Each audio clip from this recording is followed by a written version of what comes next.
All right, we're going to give out 2 tickets to Friday night's game, Boise State hosting San Diego State, that a lot of people now, I would imagine, have an entirely new set of intrigues involved with and going to watch the Dirk Cutter return as a staff member to Boise State. And for the first time since for the first time since at Air Force, in the COVID season, Boise State will have a starting quarterback other than Hank Bachmeier. We're Prater on the ball game. Thanks for hanging with us this hour. That's the last Boise State quarterback not named Hank to start a game. It was Jack Sears at Air Force, which is still statistically on paper one of the finest games in Boise State quarterbacking history. He was money that game. Yeah, he was, and that's certainly. I thought a lot about Jack Sears today and where Jack Sears is and what Jack Sears is thinking. Yeah. A lot of water has passed under the bridge since then, but he certainly came to my mind as well. But obviously the big story of the day is Hank Bachmeier. By the way, he was still listed on the official Boise State football roster. They have not taken him off the roster yet. So I'm not saying the story is not true. I'm just saying that that was just an interesting little twist to today's drama. Yeah. Let's spend the next 10 minutes talking about Hank Bachmeier and what this means. We're going to dive into Tim Plough and Dirk Cutter at 4:15, and then in the 5 o'clock hour, we're going to turn this entire show over to you guys. We want to hear so many from so many different listeners and fans, so many different thoughts and emotions out there. We want to dive into that. But Hank Bachmeier, what do you think Hank Bachmeier is doing this exact second ball game? I honestly would think maybe he's packing up his stuff. You know, Hank Bachmeier's lived in Boise since 2019. He probably has a lot of stuff to pack up. You know, I know he has he's had a steady girlfriend. I think they got a dog together. She's over a former the summertime. Boise State cheerleader. As far as I know, she's still on the cheerleading squad. She was there at the basketball games last year, and I haven't seen her for football games unless she's graduated. Maybe she has, but yeah, she was a part of this athletic department, his girlfriend being a cheerleader. I would imagine that he's just trying to get his ducks in a row. Maybe he's shooting some text messages out to some coaches that he knows, just making them aware that he's into the portal. And I think he has much more marketability with 2 years rather than 1. He's not just some weird 1-year stopgap guy. You get a guy like Hank coming into a new program where you can say, ultimately, this guy could start for us for 2 years. You know, in today's college football era, that can be 26, 27, 28 games, 2 years, Prater. But that's where I think he is right now. I feel bad for the kid because, gosh, he was so classy with his interviews, and you always left the press conference when Hank was speaking with the media that you felt that there wasn't much BS there, that he was a very intelligent young man, and that somehow, some way, he was going to find a way to turn this thing around. But, you're not wrong. But he also changed this year dramatically to the point where we started asking him about that in these press conferences. He was different this year. He was absolutely different. Are you talking about the Birkenstocks? Well, no, I'm not talking about the Birkenstocks. I'm talking about how he conducted himself, and he didn't show up with a smile on his face. He didn't show up telling jokes. He didn't show up being goofy Hank. He used to brag about being goofy Hank. He used to brag about that, and I had a chance. You were right there to talk to him about how he's changed, how he's changed between the mind, how he's changed between the ears. And his first words out of his mouth were, I still like to have fun, but yeah, I've changed. And it's clearly that Hank has changed. By the way, for my answer would be Hank Bachmeier, there's no hurry to leave. I think he's taking a nap right now, probably doing something he hasn't done in at least since high school, taking a mid-afternoon nap, probably on his phone, juggling the transfer portal a little bit. The fact that Boise State still has him on the roster tells me that, the logistics of getting onto the transfer portal, of which Boise State has to be a part of that process. Hank Bachmeier initiates that process by telling his coach, I want to go to the transfer portal. And then Boise State has to take care of that. That's how the process works. So I would imagine Hank Bachmeier is maybe making a couple of phone calls today, a couple of tweets, trying to make sure that transfer portal is taken care of. There's no hurry. He can't go anywhere this semester. I don't think he make a good point. I don't think he can join a program until maybe the holidays. I'm not exactly sure how that works. I guess you could join a new school immediately, and he's not going to become eligible for the football team until the fall or until January 1st. So, it's a weird place to be, and I don't have all the answers. Well, I don't expect to run into him at Barbacoa or Penn Gullies or I don't know, humping Hannah's on a Saturday night. Like, that's why if I'm Hank, I don't know how much I want to stay in this town right now. No, he'll definitely bail. He'll Right? definitely Yeah. bail. Okay. I yeah, bet you so- he ends up watching, goes to a high school game to watch his brothers play. Absolutely. He's going to go back down to California, I would imagine. Yeah. He's going to get down there eventually, maybe even this week. And I don't think Hank Bachmeier needs to get out of town today, but I don't think Hank Bachmeier, has any interest in sticking around for a long-term time, for sure. Fat Guys Fresh Deli Hotline, 208-424-9300. If you do want to get in on this, we're just talking about Hank right now. We'll get to Dirk Cutter. We'll get to Tim Plough. We'll get back to Andy Avalos as we move along with Idaho Sports Talk today. But if you just want to have the Hank conversation, we're willing to have it with you right now at 208-424-9300. So get those in right there. Prater, again, for Hank to say this, because obviously everything has to do with they've played 4 games, right? For Hank to not sit there and say to whoever his camp is, his parents, maybe whoever is advising him, for him to say, whoa, I got Dirk Cutter now.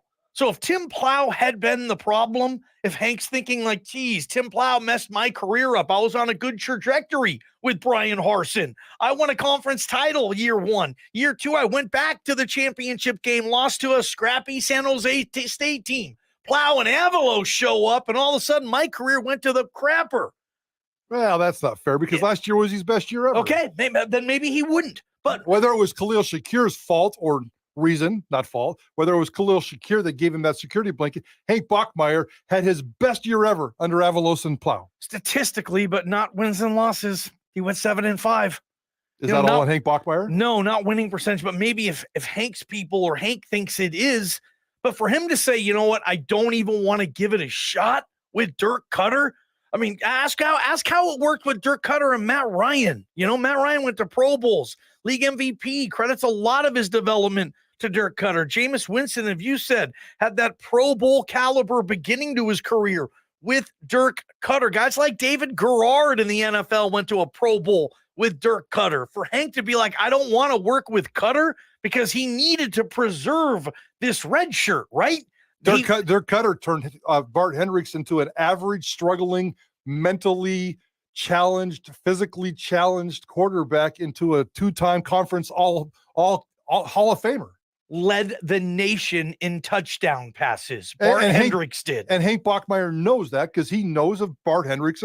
He knows of what he's done on campus. And for Hank to say, you know what? No, I need to protect this year because Hank could have righted this thing.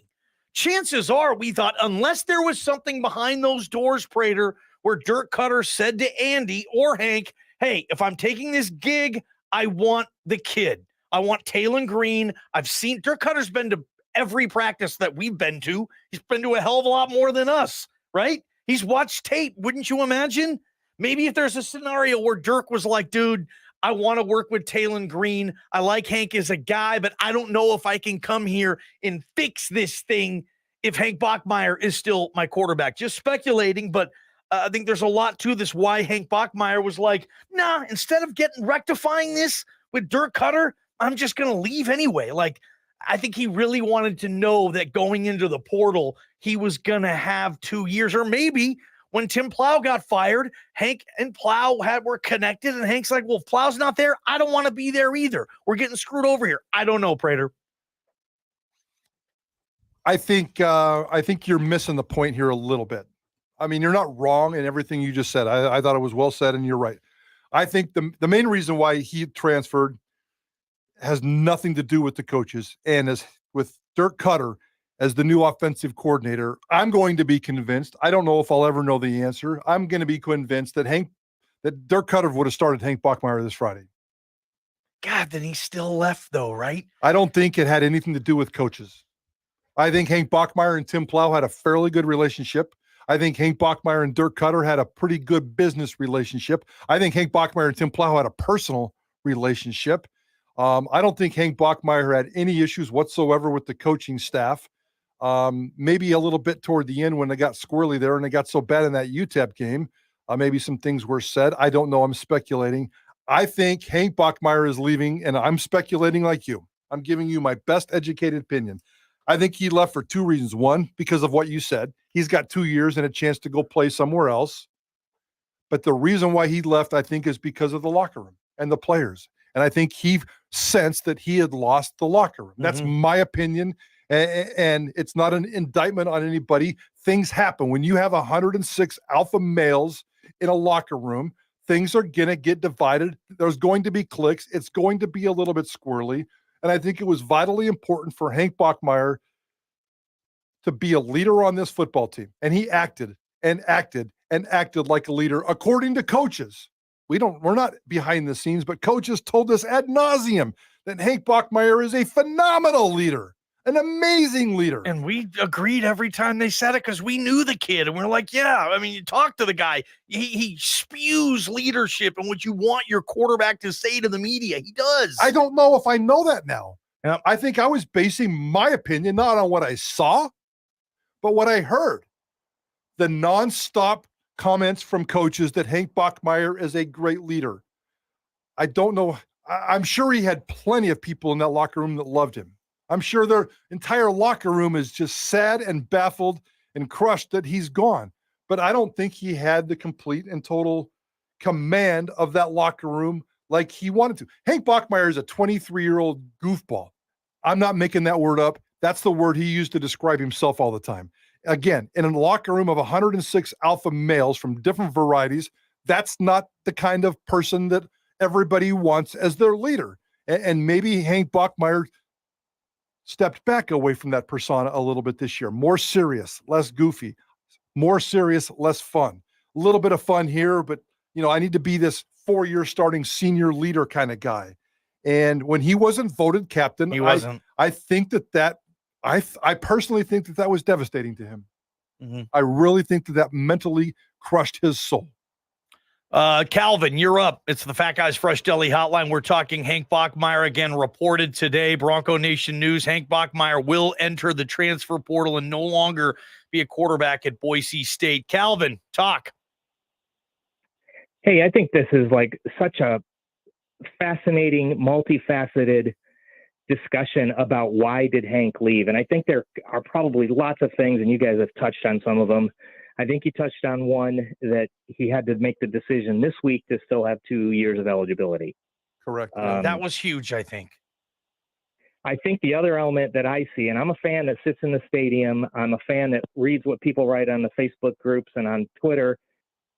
Hank is getting an amazing amount of hate from fans.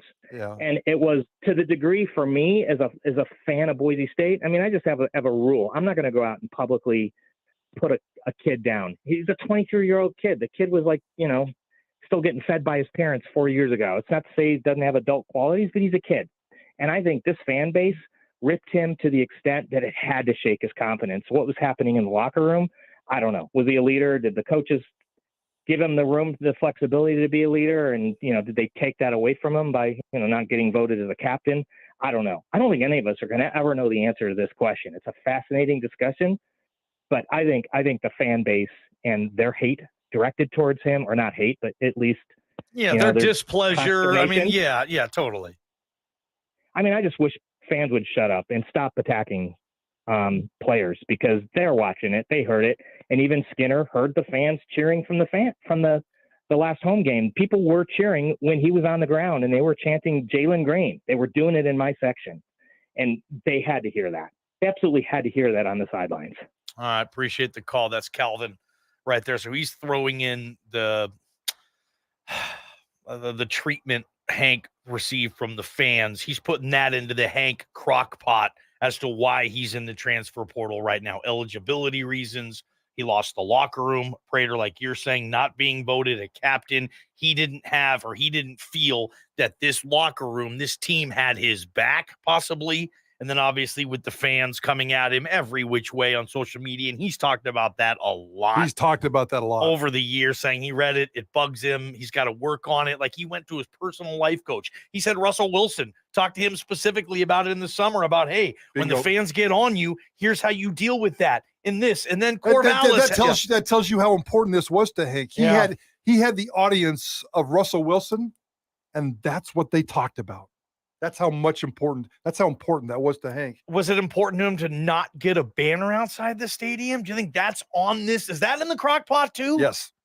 Yeah, they didn't put him a 4-year starting quarterback.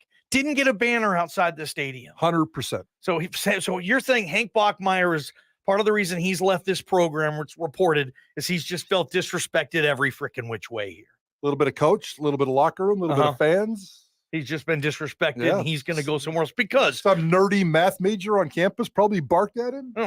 Like I said, the opportunity for him to resurrect this thing with Dirk Cutter wasn't enough for him to say, you know what, I've beat out Jack Sears twice. I handled Talon this year. I'll beat him out again. I'll work out with Cutter. Think if Hank Bachmeier was still with this program and he dropped 324 yards, 4 teeters, no picks on a Friday night ass kicking against San Diego State. Dirk Cutter would be basically bronzed, and then it would be, Hank, sorry, wasn't you. It was all on that Plough guy. Yeah, his ass is in our briefcase. It wasn't you, it was Plough. And Hank could have been cool. He could have mended some of these fences. He didn't even want that, apparently. He didn't want the opportunity to work with Dirk Cutter. Well, let's say he had played 3 games, and he had that opportunity for 1 game. Right? Would he have taken it? The timing of today, the timing of this week, the timing of the 4-game rule was certainly the major a major factor here. Yep. There's no doubt about that. If he'd have played 5 games, would he have stuck it out? Because he didn't have an option. Then he would have only had 1 year. I think he would have stuck it out. I don't know. I think he woke up today realizing, I think he's been thinking about it, but yeah, he made a decision. Yeah, based on the timing. And then he put all that stuff, as you like to say, in the crock pot. Yeah. And then he had a timing decision where I got to make a decision right now. And he made it right now. I truly believe Hank Bachmeier would have started on Friday. I have no idea. Hank Bachmeier can go off somewhere and be a quarterback and catch lightning in the bottle in the same way that we're talking about Dirk Cutter, one man coming in and helping this football team and catch lightning in a bottle against San Diego State on Friday night. It can happen. Change can spark a million different things, especially if it's mental. What are your expectations for this Dirk Cutter offense, and when should you expect them? Are you saying you want to see it Friday night? Are you going to give some time? If not, how much time? How big a deal is it for you that Tim Plough is out and Dirk Cutter is in? 208-424-9300. We'll take your calls and read your texts. Let's move on. Bye-bye, Tim Plough. Say hello to Dirk Cutter. That's where we are next on Prater in the Ballgame. From the Beacon Plumbing